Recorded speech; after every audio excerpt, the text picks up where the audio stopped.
ये Uttarakhand public service commission का polity का लेक्चर 3 होगा। और इससे पहले मैंने 2 लेक्चर जो है वो अपलोड किए थे। और पिछले साल के क्वेश्चन भी देखा था कि हमने पिछले साल के क्वेश्चन किस टाइप के पूछे गए हैं। अब आपका जो एग्ज़ाम होगा वो 29 जून 2025 को होगा। और जल्द ही आपको नोटिफिकेशन देखने के लिए मिल जाएगा। अब देखिए, ये इंडियन पॉलिटी का सिलेबस है। मैंने यहाँ पर ये प्री का सिलेबस है। मैंने यहाँ पर केवल इंडियन पॉलिटी का सिलेबस ही इंक्लूड किया है। और इंडियन पॉलिटी के अंदर मैंने आपको कॉन्स्टिट्यूशन ऑफ इंडिया के अंदर ये कॉन्स्टिट्यूशनल डेवलपमेंट इन इंडिया ये मैंने आपको करा दिया। तो आज का जो लेक्चर है हमारा कॉन्स्टिट्यूएंट असेंबली पर बेस है। आज के लेक्चर के अंदर हम देखेंगे कि 2022 के अंदर यहाँ से 2 क्वेश्चन निकले थे कि 2 क्वेश्चन, एक्चुअली 3 क्वेश्चन बोलो या 2 बोलो। मैंने यहाँ पर तीनों को इंक्लूड किया है। तो यहाँ से वैसे हालांकि मैं प्रेम्बल के अंदर उस क्वेश्चन को फिर से इंक्लूड करूंगा जब प्रेम्बल पढ़ाऊंगा नेक्स्ट क्लास के अंदर। तो हम पिछले साल के क्वेश्चन भी देखेंगे और भी देखेंगे कि पिछले सालों में किस टाइप के क्वेश्चन कॉन्स्टिट्यूएंट असेंबली से पूछे गए हैं। तो ये सिलेबस है इंडियन पॉलिटी का। आप यहाँ पर देख सकते हो सिलेबस काफ़ी वाइड है। और जो भी सिलेबस दे रखा है आपको उसको स्किप नहीं करना है। वो सभी टॉपिक को आपको अच्छे से रीड कर लेना है। अब ये 2022 में क्वेश्चन पूछा गया था। पहला क्वेश्चन ये है, द कांग्रेस, ये हम सॉल्व करेंगे लास्ट में जब पूरा टॉपिक हम कंप्लीट कर लेंगे तब हम उसके बाद इसको सॉल्व करेंगे। The Congress declare complete independence. Complete independence का मतलब swaraj for the India as its goal at which session. ठीक है, ये आप हिस्ट्री का भी क्वेश्चन बोल सकते हो लेकिन मैंने पॉलिटी के इंक्लूड कराया क्योंकि इसका लिंक पॉलिटी से भी है। दूसरा क्वेश्चन ये था कि when the Hindi version of the national anthem Jana Gana मन was adopted by the constituent assembly. तो ये देखो हिंदी वर्जन आप समझ रहे हो। सबको लगेगा हिंदी वर्जन कब अडॉप्ट किया गया था, तो अभी हम देखेंगे सारी चीजें ये देखेंगे।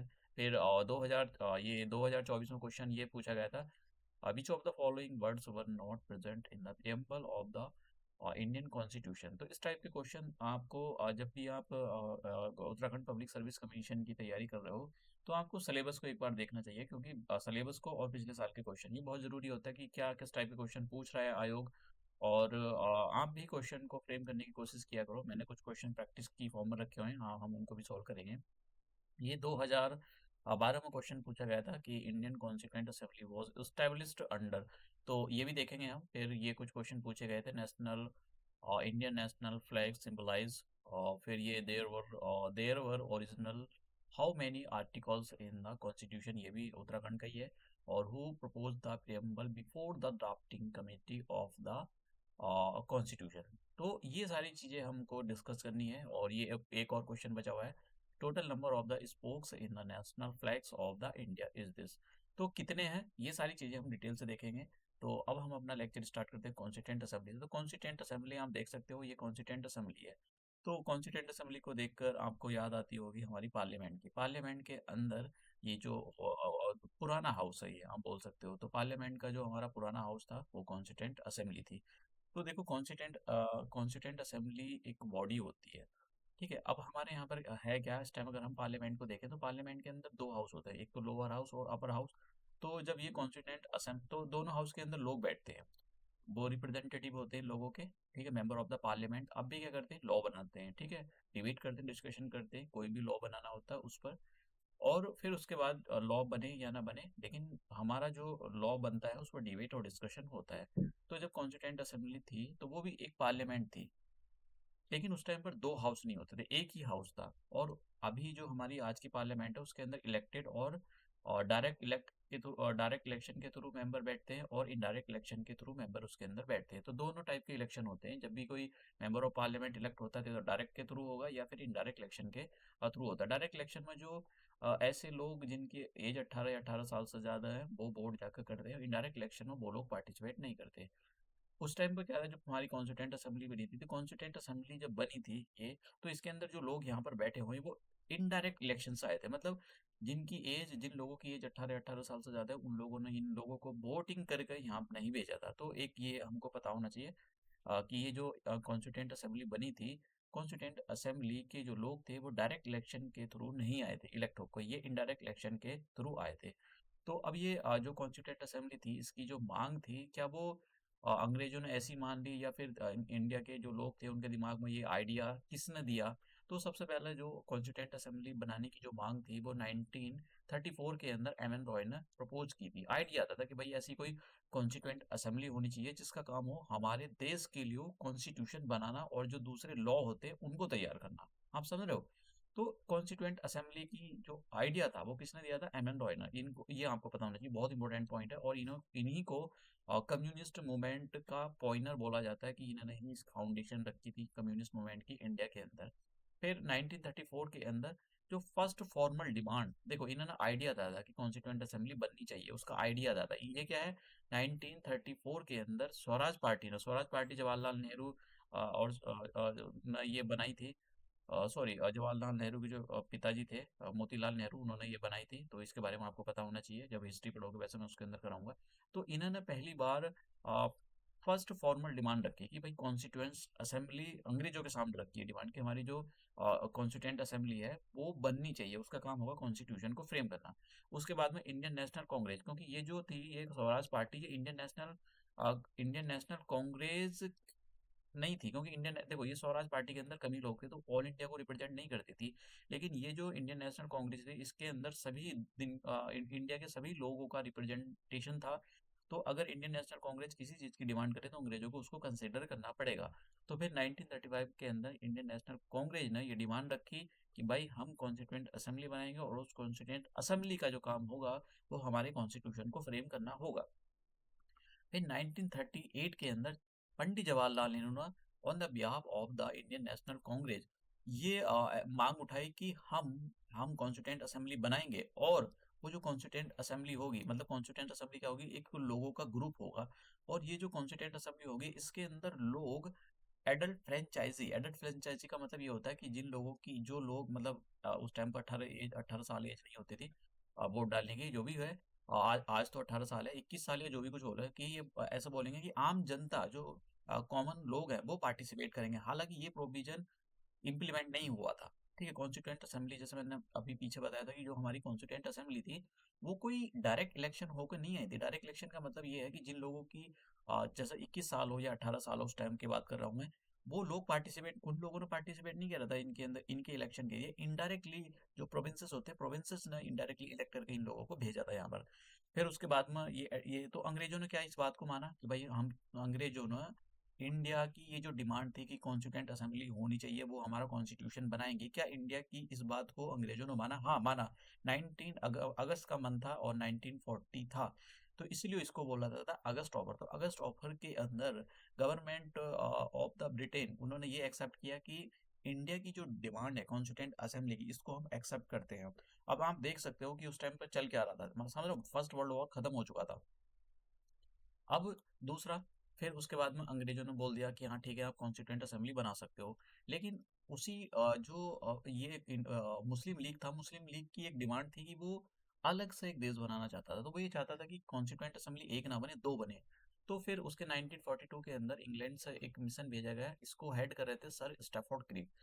ये इंडिया के अंदर आए और इन्होंने जो है प्रपोजल रखा कि दोनों के सामने, इंडियन नेशनल कांग्रेस के सामने और मुस्लिम लीग के सामने, कि कॉन्स्टिट्यूंट असेंबली बनेगी और एक ही कॉन्स्टिट्यूंट असेंबली होगी। लेकिन ये जो प्रपोजल था इसको मुस्लिम लीग अपने जो उनका एक अड़ियल टाइप का एटीट्यूड था उसी पर अड़ी रही कि हम इंडियन नेशनल कांग्रेस के लिए आप अलग से एक कॉन्स्टिट्यूंट असेंबली बनाओ और मुस्लिम लीग के लिए अलग से एक कॉन्स्टिट्यूंट असेंबली बनाओ, क्योंकि दो देश चाहते थे। तो उसकी वजह से ये जो मुस्लिम लीग का जो दो देश बनाने की मांग की जा रही थी कि एक आप पाकिस्तान बनाओ और एक आप इंडिया बनाओ, तो उसकी जो इस मांग को देखते हुए ये सर स्टैफोर्ड क्रिप का जो मिशन था ये फेल हो गया था। फिर उसके बाद में फिर से ब्रिटेन ने कोशिश करी 1946 के अंदर कि भाई आप फिर से जाओ। तो इस मिशन के अंदर, ये जो कैबिनेट मिशन आया 1946 के अंदर, तीन लोग इंक्लूडेड थे, जिसके अंदर एक सर स्टैफोर्ड क्रिप खुद इन्वॉल्व थे और दूसरे थे एवी अलेक्जेंडर, बहुत इंपॉर्टेंट है ये, और दूसरा लॉर्ड पैथिक लॉरेंस। तो ये तीन लोग इन्वॉल्व थे कैबिनेट मिशन के अंदर। तो इस कैबिनेट मिशन के अंदर ये सक्सेसफुल हो गया कि इसने ये मांग कर मतलब इसकी जो मांग है वो ऑलमोस्ट मुस्लिम लीग और इंडियन नेशनल कांग्रेस ने एक्सेप्ट कर ली कि ठीक है, जो मिशन जो कॉन्स्टिट्यूंट असेंबली बनेगी वो हम एक्सेप्ट करते हैं। तो इस जो, अगर क्वेश्चन आपसे पूछा जाए कि कॉन्स्टिट्यूंट असेंबली किस मिशन के अंडर बनाई गई थी, तो आंसर होगा कैबिनेट मिशन के अंदर। कैबिनेट मिशन इंडिया के अंदर कब आया था? 1946 के अंदर। ये डेट आपको अच्छे से याद होनी चाहिए। अब देखिए कॉन्स्टिट्यूंट असेंबली, तो इन्होंने बोला कि जो आप कैबिनेट मिशन आया तो कैबिनेट मिशन के अंदर कॉन्स्टिट्यूंट असेंबली बनाएंगे। कॉन्स्टिट्यूंट असेंबली का मतलब हो गया लोगों का एक ग्रुप, तो उस ग्रुप के अंदर कॉन्स्टिट्यूंट असेंबली के अंदर कितने लोग होंगे। इन्होंने बोला जो कैबिनेट मिशन आया था कि भाई टोटल जो लोग होंगे 389 होंगे। इसमें से कुछ लोग प्रिंसली स्टेट के होंगे, जो हमारे नेटिव प्रिंसेस थे उनके लोग होंगे, और वो अपने लोग कितने नॉमिनेट करके भेजेंगे, 93। उनको बोला गया कि भाई आप जो है 93 लोगों को अपने बिहार पर कॉन्स्टिट्यूंट असेंबली के अंदर आप नॉमिनेट करके भेजो। फिर उसके बाद में जो बची कुछ सीट थी 389 में से आपने 93 माइनस कर दी तो कितनी बची 296। तो 296 पर इलेक्शन होगा, और 296 सीट को जो है अलग अलग इन्होंने ब्रिटिश इंडिया के अंदर डिवाइड कर दिया गया है। जैसे उस टाइम पर जो ब्रिटिशर थे उन्होंने अपने जितनी भी उनके अंदर जो ब्रिटिश ने जो टेरिटरी ऑक्यूपाई करी हुई थी, तो उन्होंने दो टाइप के जो प्रोविंसेस बनाए होके थे। एक तो ऐसे बनाए होके जहाँ पर उन्होंने चीफ कमिश्नर को डिप्लॉय किया हुआ था, ठीक है, तो ऐसे 4 प्रोविंसेस थे। और ऐसे प्रोविंसेस जहाँ पर गवर्नर को डिप्लॉय किया होता है, तो ऐसी जगह उन्होंने 292 सीट का एलोकेशन किया कि 290 जो 292 सीट है वो ऐसे प्रोविंसेस को दी जाएगी जहाँ पर गवर्नर गवर्न कर रहे हैं, और 4 सीट ऐसे प्रोविंसेस को दी जाएगी जहाँ पर चीफ कमिश्नर गवर्न कर रहे हैं। तो इस टाइप से डिस्ट्रीब्यूशन किया गया है ये कॉन्स्टिट्यूंट असेंबली का, किसको कितनी सीट मिलेगी। ठीक है, फिर उसके बाद में देखिए क्या ये क्या है, मतलब ऐसे इलेक्ट होकर आ जाएंगे, नहीं, इनका इनडायरेक्ट इलेक्शन इलेक्शन होगा। तो फिर उसके बाद में क्या हुआ, जुलाई अगस्त के अंदर 1946 के अंदर इलेक्शन होता है। इस इलेक्शन के अंदर देखो कितनी सीटों पर इलेक्शन होगा, जैसे मैंने कहा 296 पर इलेक्शन होगा, 93 पर इलेक्शन नहीं होगा, क्योंकि 93 जो सीट है वो प्रिंसली स्टेट जो है अपने जो उनको जो भी बंदा अच्छा लगता है अपने बिहाफ पर वो उनको नॉमिनेट करके भेजेंगे, उनका कोई इलेक्शन नहीं होगा।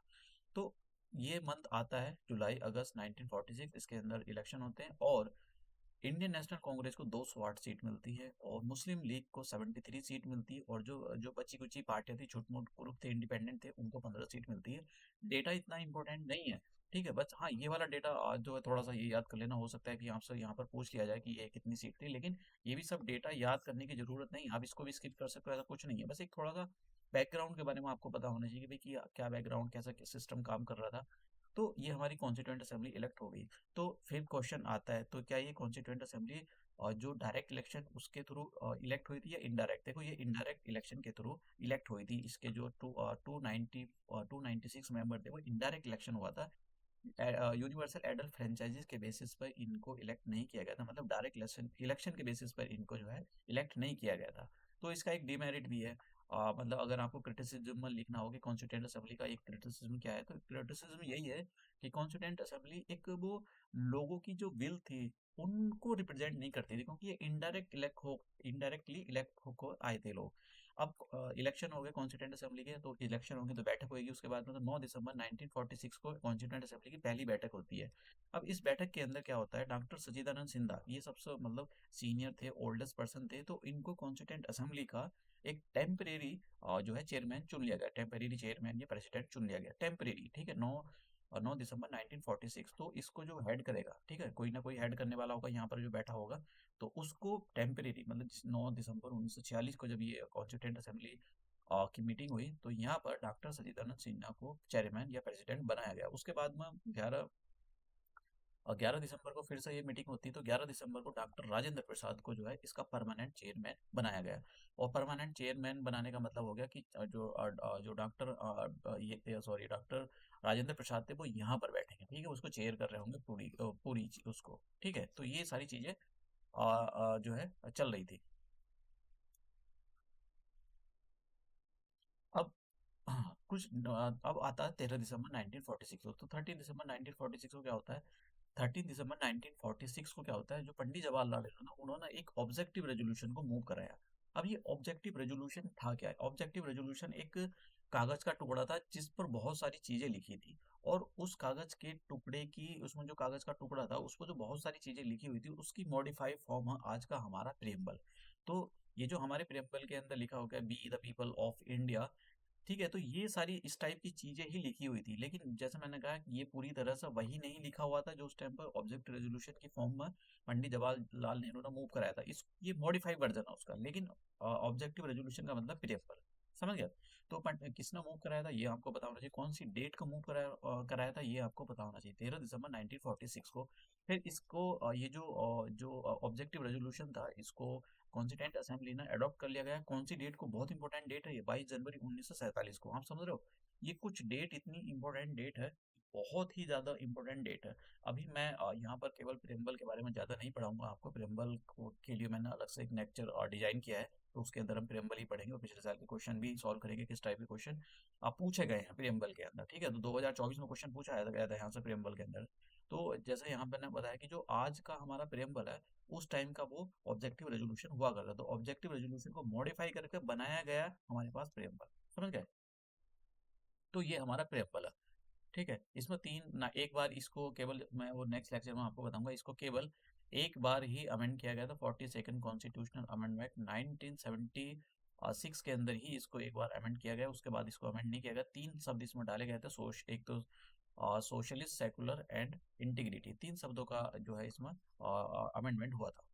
अब जैसे ये क्वेश्चन है यहाँ पर, इसको ये हमारा उत्तराखंड पब्लिक सर्विस कमीशन के अंदर क्वेश्चन पूछा गया नहीं है, लेकिन प्रैक्टिस के लिए हमने यहाँ पर इंक्लूड किया है। Which of the following statements are correct regarding the Indian constituent assembly. तो it was not based on the adult franchise, पहला statement, it was not based on the adult franchise, क्या ये बात सही है? हाँ जी। इनडायरेक्ट इलेक्शन होकर ये जो है असेंबली बनी थी, ना कि डायरेक्ट इलेक्शन। तो डायरेक्ट इलेक्शन जब भी होते हैं तो उसका मतलब वो एडल्ट फ्रेंचाइजी पर बेस होते हैं। तो मतलब ये स्टेटमेंट हमारा जो है पहले नंबर का स्टेटमेंट ठीक है। तो हमारे ऑप्शन के अंदर ए आना चाहिए, तो ए आना चाहिए, तो इसका मतलब क्या हो गया, उसने यही पूछा था करेक्ट स्टेटमेंट बताने, तो मतलब हमारा एलिमिनेशन मेथड से बी वाला गया। उसके बाद में it resulted from the direct election, बिल्कुल गलत बात है। कॉन्स्टिट्यूंट असेंबली के अंदर जो मेंबर बैठे थे उनका डायरेक्ट इलेक्शन नहीं हुआ था, तो दूसरा स्टेटमेंट हमारा गलत, तो इसकी वजह से हमारा बी ऑप्शन चला जाता है और डी ऑप्शन भी एलिमिनेट हो जाता है। तो ऑप्शन कौन सा बचा? ए। ठीक है। अब यहाँ it worked through several committees, सही बात है, इसके अंदर बहुत सारी कमेटी बनी, जिसके अंदर से सबसे बड़ी जो एक बहुत बड़ी कमेटी थी ड्राफ्टिंग कमेटी कमेटी, अभी उसके अंदर हम देखेंगे, तो इसका जो सही आंसर है वो ए है। ये अभी क्वेश्चन हम सॉल्व करते हैं। तो अब ये जो कॉन्स्टिट्यूंट असेंबली थी, इसके दो काम थे। जब ये कॉन्स्टिट्यूंट असेंबली बन गई तो इसको क्या काम होंगे? इसके दो काम होंगे, क्या? लॉ बनाना। अब ये दो टाइप के लॉ बनाएंगे, एक तो एक तो इंडिया के लोगों के लिए ऑर्डिनरी लॉ बनाना। ठीक है, ऑर्डिनरी लॉ। ऑर्डिनरी लॉ का मतलब जैसे इनकम टैक्स एक्ट बना देना, ठीक है, इन्वायरमेंट एक्ट बना देना, इस टाइप के एक्ट बनाना। और दूसरा था इसका काम कि ये जो है भारत के लोगों के लिए कॉन्स्टिट्यूशन बनाए। ठीक है, कॉन्स्टिट्यूशन। तो जब तो ये क्या काम करती है, जब इसको कॉन्स्टिट्यूशन, अब कॉन्स्टिट्यूशन बनाने के लिए इन्होंने और ऑर्डिनरी लॉ बनाने के लिए अलग अलग कमेटी बनाई थी। ऐसा नहीं कि ये बैठ कर, मतलब काम एवरीडे होता था, कमेटी रोज काम करती थी। लेकिन ये जो कॉन्स्टिट्यूंट असेंबली थी, ये इसके 11 ज्यादा सेशन नहीं हुए थे, 11 सेशन ही हुए थे, लेकिन ये रोज नहीं बैठती थी। हाँ, इसकी जो कमेटी थी जो बनाकर रखी हुई थी बैकग्राउंड में, वो रोज काम करती थी। तो इन्होंने बहुत सारी कमेटी बना रखी थी, वे बैकग्राउंड में काम कर रही थी, जैसे ड्राफ्टिंग कमेटी, तो वो बैकग्राउंड में काम कर रही थी, उसके साथ मेंबर थे। तो जब भी ये कॉन्स्टिट्यूशन बनाते थे, ठीक है, मतलब कॉन्स्टिट्यूशन बनाने के लिए बैठते थे, उस पर डिबेट करेंगे, डिस्कशन करेंगे, कोई क्लॉज लिखी हुई होगी, ठीक है, उसको पढ़ेंगे, क्या ये एक्सेप्ट है, एक्सेप्ट नहीं है। तो मतलब इस टाइप का जो एक सेशन होता था, कि वो भाई वो एक 3 मंथ 4 मंथ जितने का भी होगा, वो एक सेशन होगा। तो जिस दिन भी ये मतलब जब भी ये कॉन्स्टिट्यूशन बनाने के लिए बैठते थे, तो इसको कौन चेयर करता था? इसको करते थे डॉक्टर राजेंद्र प्रसाद, जो कि first president of the India, Bihar के थे, या जो बिहार पब्लिक सर्विस कमीशन में क्वेश्चन भी पूछा गया था ये वाला। उसके बाद में अगर ये ऑर्डिनरी लॉ बना रही है, ऑर्डिनरी लॉ का मतलब जैसे मैंने आपको इनकम टैक्स बना दिया या दूसरे लॉ बना दिए, तो तब उसको इसको कौन गवर्न करेंगे? इनको करेंगे जीवी माव ये बहुत इंपॉर्टेंट है, जीवी मावलंकर। और ये पहले इंडिया के फर्स्ट स्पीकर थे। तो इसी पर ये क्वेश्चन था कि among the following was the speaker of the first Lok Sabha, तो फर्स्ट लोकसभा का स्पीकर कौन था? जीवी मावलंकर। तो इस टाइप के क्वेश्चन आपसे, अगर देखो ये क्वेश्चन कोई हमारे तुम्हारे आगे आता है, तो इससे ऐसा हैरानियत की बात नहीं होनी चाहिए, क्योंकि ये क्वेश्चन बनता है, ये बहुत इंपॉर्टेंट क्वेश्चन है, 2-3 पब्लिक सर्विस कमीशन में अलग अलग पूछा गया है। अब आते हैं हमारे पास, हमने ये डेट देख ली, ये देखो डेट बहुत इंपॉर्टेंट है। हाँ, एक और चीज यहाँ पर मैं बताना चाहता हूँ कि जब से कॉन्स्टिट्यूंट असेंबली बनी, ठीक है, 9 दिसंबर से बनी थी, और जब तक ये बनी रही, कब तक बनी रही? 26 नवंबर 1949 तक। तब तक इसने ये दो फंक्शन परफॉर्म किए। उसके बाद में क्या है, ये प्रोविजनल पार्लियामेंट में कन्वर्ट हो गई थी। मतलब क्या है, मतलब ये काम तो कर रही थी, लेकिन फिर ये पार्लियामेंट में कन्वर्ट हो गई। ठीक है, वो अभी हम देखेंगे, जब तक जनरल इलेक्शन नहीं होते, 1951 से लेकर 1952 के बीच में जनरल इलेक्शन होते हैं, तब तक इसने प्रोविजनल पार्लियामेंट की तरह काम किया इस कॉन्स्टिट्यूएंट असेंबली ने। फिर दूसरी डेट आती है कि 22 जुलाई 1947। तो 22 जुलाई 1947 को कॉन्स्टिट्यूएंट असेंबली ने नेशनल फ्लैग को अडॉप्ट किया था। आप समझ रहे हो? आपसे देखो, अब बच्चे क्या काम करते हैं, जैसे क्वेश्चन पूछा नहीं गया, सही बात है, नहीं पूछा गया, तो ऐसे उसको ऐसे ले लेंगे, छोड़ो बेकार है, क्या करना, पूछा तो जाता नहीं। अब कब पूछ ले, सिलेबस में दे रखा, कब पूछ ले पता नहीं है। समझ गए आप? तो ऐसा नहीं कि छोड़ सकते हैं इसको, स्किप कर सकते हैं, स्किप नहीं कर सकते, आपको करके जाना पड़ेगा। तो आपसे सिंपल सा क्वेश्चन आ गया कि नेशनल फ्लैग को कब अडॉप्ट किया गया था कॉन्स्टिट्यूएंट असेंबली, तो 22 जुलाई 1947 को इसको अडॉप्ट किया गया था। बहुत इंपॉर्टेंट डेट है। अब अगर मैं आपको ये हमारा ये वाला देखो, हमारा अगर नेशनल फ्लैग की बात की जाए तो नेशनल फ्लैग में भी एवोल्यूशन हुआ है। पहले इस टाइप का था, फिर इस टाइप का था, फिर इस टाइप का था, फिर फाइनली हमारा 1947 में इस टाइप का है। तो हमारा जो ये वाला जो फाइनल वर्जन है, ये किसने बनाया था, ये आपको पता होना चाहिए। तो अभी अभी मैं आपको बताता हूँ। तो इसके अंदर आप देख रहे हो कि तीन कलर है, ठीक है, ये एक कलर, व्हाइट कलर, और ये, तो ये नीचे ग्रीन कलर दे रखा है, सैफरॉन कलर ऊपर दे रखा है, और ये जो बीच में आप देख रहे हो ये चक्र, इसमें 24 जो है स्पोक्स हैं, और जो ब्लू कलर का ये बना हुआ नेवी ब्लू, ठीक है, तो इसके बारे में आपको बताना चाहिए। अब ये जो आप देख रहे हो यहाँ पर, ये इसके अंदर ठीक दिखाई दे रहा है हमारा नेशनल फ्लैग। अब ये किसने बनाया था, देखो पिंगाली ने बनाया था, पिंगाली वेंकैया। ये कहाँ के थे, आंध्र प्रदेश के थे। तो क्वेश्चन पूछा गया था, एसएससी के अंदर पूछा गया था कि जो हमारा नेशनल फ्लैग है उसको किसने डिजाइन किया था, तो पिंगाली ने किया था। ठीक है, ये आंध्र प्रदेश के थे। अब यहाँ पर इसका जो रेशो होता है, रेशो का मतलब जो ब्रेथ और लेंथ का रेशो होगा, ब्रेथ और लेंथ का रेशो हमेशा 2:3 रखा जाता है। इसका मतलब क्या हो गया, अगर आप ब्रेथ को 4 सेंटीमीटर ले रहे हो तो लेंथ आपको 6 सेंटीमीटर लेनी पड़ेगी। अगर ब्रेथ आप 6 सेंटीमीटर ले रहे हो तो आपको इसको, और क्योंकि ये रेशो जो है बदलना नहीं चाहिए, ठीक है, रेशो जो है बदलना नहीं चाहिए, 2/3 का ही होना चाहिए। तो अगर आपने इसको 6 कर दिया, ठीक है, तो आपने इसको 9 करना पड़ेगा। ठीक है, कैंसिल करोगे, थ्री की टेबल में करोगे तो 3 2 जा 3 3। तो मतलब आप जो है ये अगर 6 सेंटीमीटर लिया है आपने, तो इसकी जो लेंथ होगी वो 9 सेंटीमीटर लेनी पड़ेगी। या फिर आपने इसको 4 सेंटीमीटर लिया है तो इसको 6 सेंटीमीटर रखना पड़ेगा। ठीक है, तो इस यह रेशो जो है वो 2:3 का ही होना चाहिए। ठीक है, तो वैसे तो नहीं पूछा गया क्वेश्चन, लेकिन फिर भी सिलेबस में दे रखा है तो स्किप नहीं कर सकते हम। तो अब ये जो हमारा इस तीन कलर से मिलकर बना हुआ, ऊपर सैफरॉन का, ऊपर जो है सैफरॉन कलर है, और नीचे बीच में व्हाइट कलर है, बीच में नीचे सबसे बॉटम में जो है ग्रीन कलर है। अब सेंटर में क्या है, सेंटर में एक अशोक का चक्र बना हुआ है नेवी ब्लू कलर का, उसमें 24 जो है स्पोक्स हैं। अब ये 24 स्पोक्स क्या रिप्रेजेंट करते हैं, इस पर क्वेश्चन पूछा गया था। देखो ये जो रिप्रेजेंट करते हैं, ये जस्टिस को रिप्रेजेंट कर सकते हैं। जस्टिस को रिप्रेजेंट का मतलब कैसे करते हैं, मतलब देखो, जैसे सूरज निकलता है, सूरज निकलने से पहले क्या होता है, सब जगह अंधेरा होता है। जब सूरज धीरे धीरे निकल रहा होता है तो सूरज की जो रोशनी होती है, कहीं जहाँ पर जैसे अंधेरा था, अंधेरे के बाद क्या होता है, सूरज की रोशनी वहां पहुंचेगी, वहां रोशनी हो जाएगी, तो वहां पर रोशनी आ गई। मतलब कहने का मतलब ये, जैसे सूरज निकलता जाएगा तो जो एरिया अंधकार में था अब वो रोशनी में आना चला जाएगा, मतलब उनको जस्टिस मिलता चला जाएगा।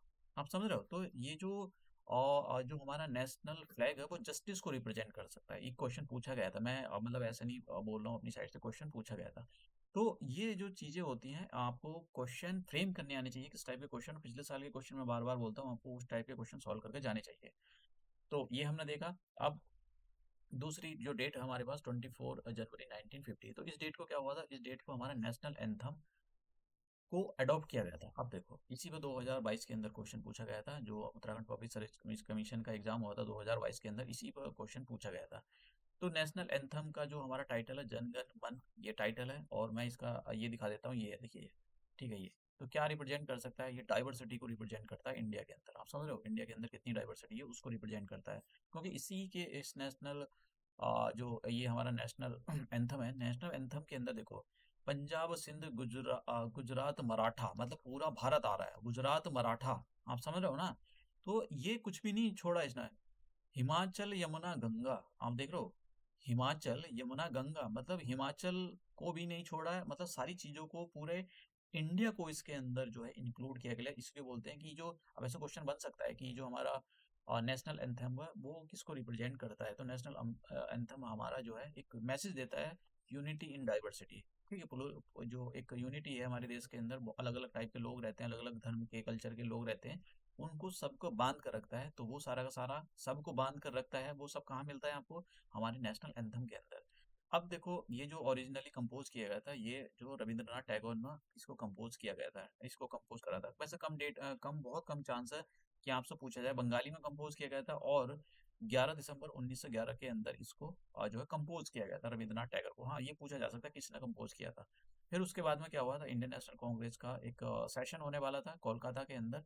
तो 17-27 दिसंबर 1911 को अंदर 11 के अंदर इंडियन नेशनल कांग्रेस का जो कोलकाता में सेशन होने वाला था, इसको पहली बार वहां पर गाया गया था। तो ऐसा क्वेश्चन पूछा गया था, एसएससी के अंदर पूछा गया था। वैसे तो दूसरे एग्जाम के अंदर भी पूछा जा सकता है कि पहली बार जो ये जो नेशनल एंथम था, इसको कहाँ पर गाया गया था कोलकाता सेशन के अंदर, कब गाया गया था?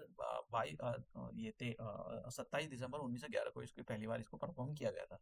तो ये आपको, अगर आपको इसका शॉर्ट वर्जन प्ले करना है तो 20 सेकंड, और पूरा आपको अगर इसको प्ले करना है तो लगभग लगभग आपको 52 सेकंड का टाइम लगता है। ठीक है, ये मैंने यहाँ पर अलग अलग उसमें लिखा है। लिखा नहीं है, मतलब अलग अलग कॉपी पेस्ट किया है, तो आप इसको देख सकते हो। अब ये क्वेश्चन था कि ये 2022 के अंदर पूछा गया था, when the Hindi version of the national anthem Jana Gana मन was adopted by the constituent assembly. Answer कौन सा होगा, बता सकते हो? देखो, आंसर यही है 22। ये जो 24 जनवरी 1950 की जो डेट है ना, ये बहुत इंपॉर्टेंट डेट है, इसको याद रखना। इसको दो तीन मतलब तीन चार इवेंट बहुत काम की हुई थी और जो हिस्ट्री में याद रखी जाती है। तो आंसर कौन सा हो जाएगा हमारे पास ये? ठीक है, 24 जनवरी 1950, तो आंसर कौन सा हो जाएगा? बी। ठीक है, तो ये इस टाइप का। अब नहीं, जो बच्चे तैयार करके नहीं गए होंगे, हो गया होगा उनका गलत। अब नेशनल एंथम के बारे में बात करते हैं, सॉरी नेशनल सॉन्ग के बारे में। तो नेशनल सॉन्ग के बारे में देखो, ये हमारा नेशनल सॉन्ग है, वंदे मातरम सुजलाम सुफलाम। ठीक है, ये तो ये हमारे स्कूल की प्रेयर भी थी। तो कब इसको अडॉप्ट किया गया था? इसको अडॉप्ट भी सेम डेट पर किया गया था, 24 जैन 1950 को अडॉप्ट किया गया था। हाँ, कहाँ से लिया गया है ये बहुत ज्यादा इंपॉर्टेंट है। देखो, बंकिम चंद्र चट्टोपाध्याय का एक नोवेल था जिसका नाम था आनंद मठ, तो इसको वहां से लिया गया था। मतलब इसको वहां से लिया गया था। ये संस्कृत में लिखा हुआ था यहाँ पर, क्योंकि ये बंगाल के थे, तो इन्होंने जो है मतलब उस टाइम संस्कृत ज़्यादा चलती थी, तो संस्कृत में लिखा गया था। उसके बाद में रविंद्रनाथ टैगोर ये अरविंदो घोष ने जो था इसको ट्रांसलेट किया था इंग्लिश में, और फिर इसको अडॉप्ट कर लिया गया था। तो देखो, यहाँ से मतलब थोड़ी सी चीज़ें हमको पता होनी चाहिए भाई। दे रखा है सिलेबस में, तो हम ये नहीं इग्नोर नहीं कर सकते, लेफ्ट राइट नहीं कर सकते। ये यहाँ पर तीसरे नंबर जो तीसरे लिए जो थर्ड टाइम है, ये डेट इसलिए इम्पोर्टेंट हो जाती है कि इस बार जो कॉन्स्टिट्यूएंट असेंबली का फाइनल सेशन था। ठीक है, और उसके बाद में क्या होता है, जो डॉक्टर राजेंद्र प्रसाद जी थे, इनको जो है first president of India elect कर लिया जाता है। ठीक है, तो ये डेट आपको इंपॉर्टेंट होनी चाहिए। कितना टाइम लगा हमारे कॉन्स्टिट्यूशन को बनने के लिए? अभी देखेंगे कि बहुत सारी कमेटी बनी हुई थी, उन कमेटी का नाम भी देखेंगे। टोटल 11 सेशन लगे। देखो, 11 सेशन का मतलब ये होता है, अभी आपने देखा होगा इंडिया के अंदर विंटर सेशन हो गया, समर सेशन हो गया, मॉनसून सेशन हो गया, इस टाइप से सेशन बैठते हैं पार्लियामेंट के। तो 3 मंथ भी चल सकता है, वो 2 मंथ भी चल सकता है। तो टोटल जो सेशन लगे थे इसमें, वो टोटल 11 सेशन लगे थे, और 2 साल 2 साल 11 मंथ और 18 दिन का टाइम लगा था। ठीक है, ये कहीं कहीं 19 दिन भी दे रखा है, तो मैं इसमें नहीं जाऊंगा। अगर आपके एग्जाम में आता है कि भाई टोटल कितना टाइम लगा, 2 साल 11 मंथ और 19 डेज, तो वो भी ठीक है। हाँ, दोनों ऑप्शन दे रखे हैं, तब भैया ये लगा देना। ठीक है, अब तक उसके बाद कह नहीं सकते कि भाई दोनों ऑप्शनों में से कौन सा ठीक है, क्योंकि वो तो एग्जाम ने पता नहीं कहाँ से कॉपी पेस्ट किया है, उस पर डिपेंड करता है। टोटल खर्चा कितना होता है? 64 लाख का, नॉट इम्पोर्टेंट। अब बात करते हैं हमारे पास क्वेश्चन की। ये जो क्वेश्चन है जो प्रैक्टिस क्वेश्चन है, कंप्लीट एंड फॉर्मल, मतलब ये कह रहा है कि अगर आपको पूरी तरह से जो हमारा नेशनल एंथम अगर उसको पूरी तरह से प्ले करना है तो कितना टाइम लगता है? तो मैंने आंसर बताया था 52 सेकेंड्स। तो अगर तो उसका जो फर्स्ट स्टैंजा प्ले करना होता है, तो उसके अंदर भी मैंने आपको बताया था 20 सेकंड का टाइम लगता है। What does the wheel of the Indian National Congress symbolize? जो इंडिया सॉरी मैंने गलत बोल दिया, इंडियन नेशनल कांग्रेस नहीं, इंडियन नेशनल फ्लैग। जो हमारा इंडियन नेशनल फ्लैग है, वो किसको सिंबलाइज करता है? क्या फ्रीडम को बताता है, जस्टिस को बताता है, इक्वलिटी को बताता है, ब्रदरहुड को? नहीं, मैंने आपको बताया था उसके जो स्पोक्स हैं वो चारों तरफ निकल रहे हैं। तो उसका क्या मतलब है? उसका मतलब ये है कि समय का पहिया चल रहा है, और समय का पहिया का मतलब ये होता है जहां पर अनजस्टिस हुआ था उनके साथ में जस्टिस होएगा। जैसा अभी आप उसको सोच सकते हो कि जो है पहले जो जो शेड्यूल्ड ट्राइब है या सोशली एजुकेशनली बैकवर्ड क्लासेस है, उनके साथ में इंजस्टिस हुआ था पहला, अंग्रेजों ने भी करा और इंडिया की सोसाइटी ने भी, खुद इंडिया की सोसाइटी लोगों ने किया। तो अब उनको जो है रिजर्वेशन के थ्रू जस्टिस दिया जा रहा है। तो आप सोच सकते हो ना, तो जितना भी आप डिफाइन कर सकते हो कर सकते हो। बहुत सारा कुछ लिख सकते हो इन सारी चीज़ों का, इंडिया के अंदर इन सारी freedom, justice, equality and brotherhood, ये तो इनका एक ऐसी है कि इन पर आप किताब किताब छाप सकते हो। तो आंसर क्या हो जाएगा? बी ऑप्शन आंसर ये। एक ये क्वेश्चन अभी हम प्रैक्टिस के तौर पर लेते हैं इसको। तो अभी हम पहले देख लेते हैं। जैसे मैंने कहा, जो कॉन्स्टिट्यूएंट असेंबली थी, ऐसा नहीं थी कि कॉन्स्टिट्यूएंट असेंबली के अंदर जो भी लोग थे वो पूरी तरह से रोज बैठते थे, रोज कॉन्स्टिट्यूशन लिखते थे। उनके लिए अलग से कमेटी बनाई गई थी, क्योंकि ये इंडियन नेशनल, ये जो कॉन्स्टिट्यूएंट असेंबली थी, ऐसा तो नहीं थी रोज बैठती थी, ये सेशन में इन्होंने डिवाइड किया होता अपना जो काम था, और इन्होंने कमेटी बनाई हुई थी। तो कुछ बहुत बड़ी बड़ी कमेटी थी। देखो, मैं मेजर कमेटी की बात करूंगा यहाँ पर, माइनर कमेटी की बात नहीं करूंगा। आएंगी तो इसमें से ही आएंगी, माइनर नहीं आती है तो, माइनर आती है तो बहुत मुश्किल हो जाएगा फिर। तो यूनियन पावर कमेटी, नाम याद होना चाहिए कि इसको कौन चेयर कर रहा था, या इसके कौन हेड थे, या इसके प्रेसिडेंट। ऐसा बोला जाता है कि भाई मैच द फॉलोइंग, या कौन हेड कर रहा था। देखो, union power committee, union power committee Jawaharlal Nehru. Union constitution committee Jawaharlal Nehru. मतलब आप समझ रहे हो, जितनी भी यूनियन की कमेटी होंगी ज्यादातर वो जवाहरलाल नेहरू के पास थी। एक और कमेटी थी, यहाँ पर मैं दिखाता हूँ, state negotiation committee Jawaharlal Nehru. आप जितनी भी पावरफुल कमेटी थी ना, स्टेट निगोशिएशन कमेटी या स्टेट कमेटी या यूनियन पावर कमेटी या फिर यूनियन कॉन्स्टिट्यूशन कमेटी, ये सब पावरफुल कमेटी थी, और ये अम्बेडकर उनके पास थी, पंडित जवाहरलाल नेहरू के पास। उसके बाद में जैसे यूनियन कॉन्स्टिट्यूशन कमेटी, यूनियन का मतलब इंडिया, इंडियन लेवल पर। प्रोविंशियल कॉन्स्टिट्यूशन कमेटी भी थी, जिसको सरदार पटेल हेड कर रहे थे, समझ रहे हो? तो यूनियन और ये प्रोविंशियल, तो आप समझ रहे हो ना, सरदार पटेल जी को जो थोड़ी सी कम पावरफुल कमेटी दी गई थी। ड्राफ्टिंग कमेटी, ऑफ कोर्स ये बहुत इंपॉर्टेंट कमेटी है, डॉक्टर अंबेडकर साहब इसको हेड कर रहे थे। अभी हम देखेंगे इस कमेटी के बारे में। एक कमेटी और बनी थी फंडामेंटल राइट पर। तो फंडामेंटल राइट पर जो कमेटी बनी थी, वो सरदार पटेल के अंडर बनी थी, और इस कमेटी को फर्दर सब कमेटियों में डिवाइड किया गया। तो ये वाली इंपॉर्टेंट नहीं है। देखो, ये वाली अगर आप करना चाह रहे हो, टाइम है, कर सकते हो तो कर लेना, लेकिन इंपॉर्टेंट इतनी नहीं है। आपसे सीधा क्वेश्चन पूछा जाएगा, फंडामेंटल जो कॉन्स्टिट्यूंट असेंबली ने जो कमेटी बनाई थी फंडामेंटल राइट को, उसके उसको चेयर कौन कर रहे थे, ठीक है? ऐसा पूरा बोला जाएगा, फंडामेंटल राइट्स, माइनॉरिटी, ट्राइबल, ये ऐसा बोला जाएगा। तो आपको याद रखना, सरदार पटेल के अंडर उसको बनाई गई थी। फिर उसके बाद में आता है रूल्स एंड प्रोसीजर कमेटी। तो किस रूल्स एंड प्रोसीजर, तो रूल्स और स्टेयरिंग कमेटी है। तो स्टेयरिंग कमेटी का क्या काम होगा भाई? पार्लियामेंट को कॉन्स्टिट्यूएंट असेंबली को इधर ले जाना है, इधर ले जाना है, तो उसका जो हैंडल है वो किसके हाथ में होगा? जो बैठेगा वहां पर, बैठता कौन था? डॉक्टर राजेंद्र प्रसाद। तो इसका मतलब राजेंद्र प्रसाद को ही स्टेयरिंग कमेटी दी गई थी, ठीक है? यही उसके रूल रेगुलेशन। अब देखो, कॉन्स्टिट्यूएंट असेंबली के रूल रेगुलेशन बनाने हैं आपको, तो कौन बनाएगा? जो उसको हेड करता है, हेड कौन करता था? डॉक्टर राजेंद्र प्रसाद। तो इसलिए डॉक्टर राजेंद्र प्रसाद जी को ये कमेटी दी गई। अब आता है स्टेट कमेटी। तो कमेटी, जैसे मैंने बता दिया कि इसको जवाहरलाल नेहरू को दी गई थी, स्टेट से निगोशिएशन करना था, ठीक है? तो 3 स्टेट के साथ वो फेल हो गया था ये सब निगोशिएशन, जम्मू कश्मीर के साथ में। अब ड्राफ्टिंग कमेटी के बारे में पढ़ते हैं। तो ड्राफ्टिंग कमेटी के बारे में देखो, ड्राफ्टिंग कमेटी के 7 मेंबर थे। एक तो डॉक्टर अंबेडकर साहब इसके चेयरमैन थे, और गोपाल स्वामी अय्यंगर। आप समझ रहे हो, गोपाल स्वामी अय्यंगर, अलादी कृष्णा अय्यर। तो देखो, भगवान के नाम पर गोपाल स्वामी, कृष्ण स्वामी, आप समझ, एक और स्वामी, कृष्ण नामचारी। तो मतलब मैं, ऐसा नहीं कि आपको बस याद हो जानी चाहिए किसी भी तरह से। ये पूछे जाते हैं कि इनमें से कौन सा मेंबर है, कौन सा मेंबर नहीं है, ऐसे क्वेश्चन पूछे जाते हैं। के एम मुंशी, डॉक्टर के एम मुंशी, ठीक है? मुंशी प्रेमचंद जी के आपने नोवेल देखे होंगे, वो तो के एम मुंशी।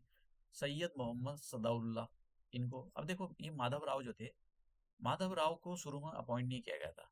पहला था बीएल मित्तल, लेकिन बीएल मित्तल की जो तबीयत खराब होने के कारण इन्होंने रिजाइन कर दिया। तो फिर जो है एम एन माधव राव को बनाया गया। उसके बाद में टीटी, जो टीटी कृष्णाचारी थे, टीटी कृष्णाचारी और जो थे वो ड्राफ्टिंग कमेटी के मेंबर शुरू में नहीं थे, लेकिन जब डीपी खैतान जी की डेथ होगी तो फिर इनको जो है इसका मेंबर बनाया गया। तो कभी कभी क्या करता है, ये वाले पुराने नाम दे देगा। अब बताओ, ये कॉन्स्टिट्यूएंट असेंबली के मेंबर है, थे नहीं थे? अब होगी कट, वहीं पर ये याद नहीं करके गए, बस यही करके चले गए। तो भैया, ये सब करके जाने पड़ेंगे आपको। देखो, मैं मेंबर दिखा देता हूँ आपको। यहाँ पर ये जो है आप देख रहे हो, ये माधव जी हैं, ठीक है? माधव राव जी हैं ये। और ये मोहम्मद सदाउल्ला, ये, और ये अंबेडकर साहब जी हैं यहाँ पर जो बैठे हुए हैं। और ये कृष्णा स्वामी अय्यर, ये जो देख रहे हो, और ये जो है ना, ये कौन? वी एन राय जो थे, ये जो बैठे हुए हैं सर इधर, ये V N Rai constitutional adviser थे, ठीक है? ये क्वेश्चन पूछा था कि who was the constitutional adviser to the constituent assembly. तो that particular person was the constitutional adviser. तो ये बहुत इंपॉर्टेंट है, ठीक है? पूछा गया क्वेश्चन भैया, कभी आप इसको ऐसे ले रहे हो। तो इनके बारे में बात नहीं करते हैं, क्योंकि कॉन्स्टिट्यूएंट, क्योंकि देखो, कौन सी कुछ टाइम पर ऐसा बनी है कि अभी सबके हाथ में झुंझुने 10-10 वाले, तो 10-10 हज़ार वाले, तो फोटो खींच लो तुरंत किसी भी चीज़ की। तो उस टाइम ऐसा नहीं होता था, बहुत ही कम फोटो होती थी। वो भी मिल गई, नहीं मिली, नहीं मिली, ये भी मैंने द हिंदू से निकाल ली। अब दूसरा इनेक्टमेंट, जो हमारा इन्फोर्समेंट ऑफ द कॉन्स्टिट्यूशन के बारे में पढ़ते हैं कि हमारा कॉन्स्टिट्यूशन कब अडॉप्ट हुआ था, कब उसको इन्फोर्समेंट मतलब कब वो इफेक्ट में आया था।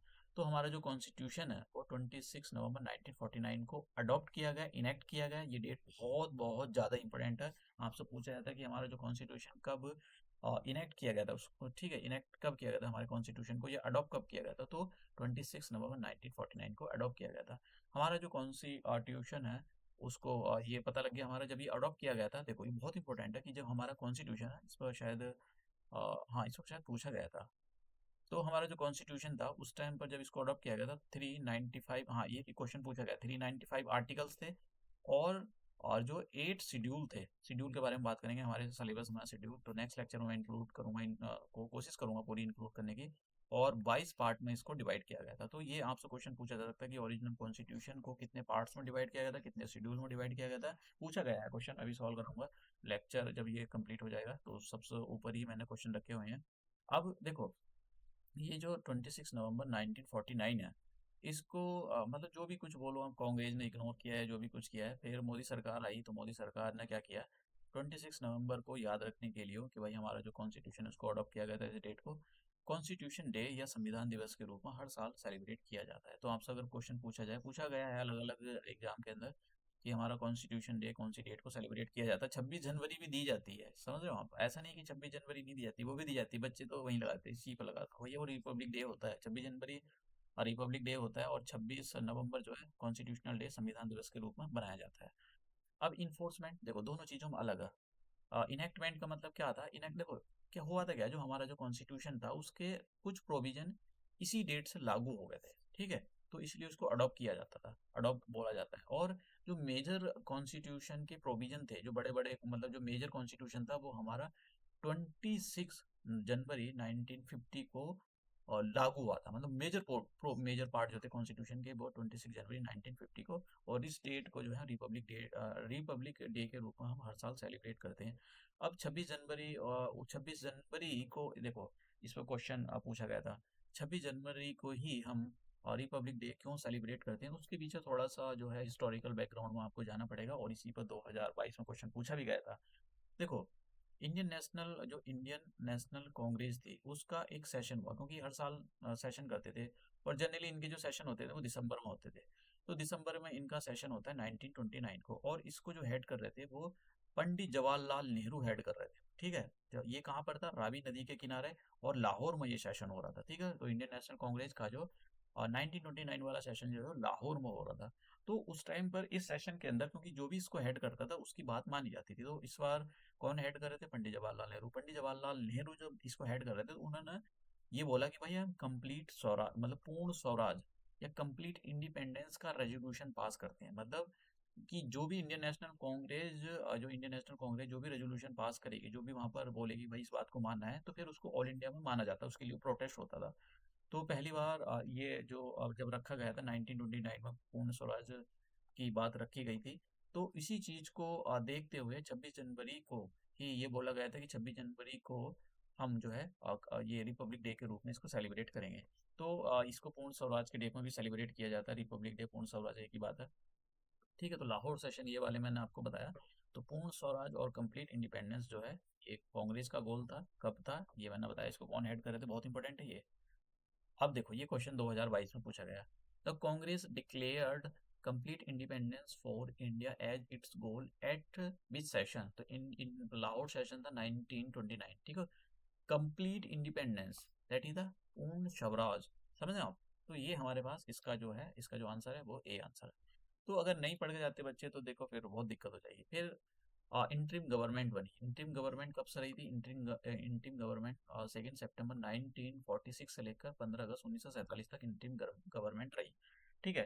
तो अब ये तो इम्पोर्टेंट नहीं है, लेकिन कभी कभी पूछ भी लेता है कि इंटरिम गवर्नमेंट, बस बहुत कम चांसेस है यहाँ पर। हाँ एक जरूर बात आपको यहाँ पर याद रखनी है कि जो फर्स्ट जनरल इलेक्शन हुए थे हमारे, वो यूपीएससी के अंदर भी ये क्वेश्चन पूछा गया था, first general election October 25 October 25 October 1951 to 21 Feb 1952 के बीच में हुए थे, इसलिए बोला जाता है, कहीं लिखा रहता है फर्स्ट जनरल इलेक्शन 1952 और कहीं लिखा था 1951। सही दोनों ठीक है ये, लेकिन सही जो तरीका है वो 1951 टू 1952, ये डेट एग्जैक्टली डेट आपको पता होना चाहिए, ये बहुत इंपॉर्टेंट डेट है ये वाली, फर्स्ट ये, ठीक है। तो ये फर्स्ट जो है ये मतलब जनरल इलेक्शन कब हुए थे इस डेट के बारे में आपको पता होना चाहिए। यूपीएससी के अंदर भी क्वेश्चन पूछा गया है, तो ऐसा नहीं है कि उत्तराखंड पब्लिक सर्विस कमीशन नहीं पूछेगा, उसने भी सिलेबस पूरा का पूरा जो है अलाइन कर रखा है यूपीएससी से, सभी बहुत सारे कमीशन ने तो अलाइन कर रखा है, जो उत्तर प्रदेश जो उत्तराखंड का सॉरी जो यूपीएससी का सिलेबस है वही सिलेबस उनका है।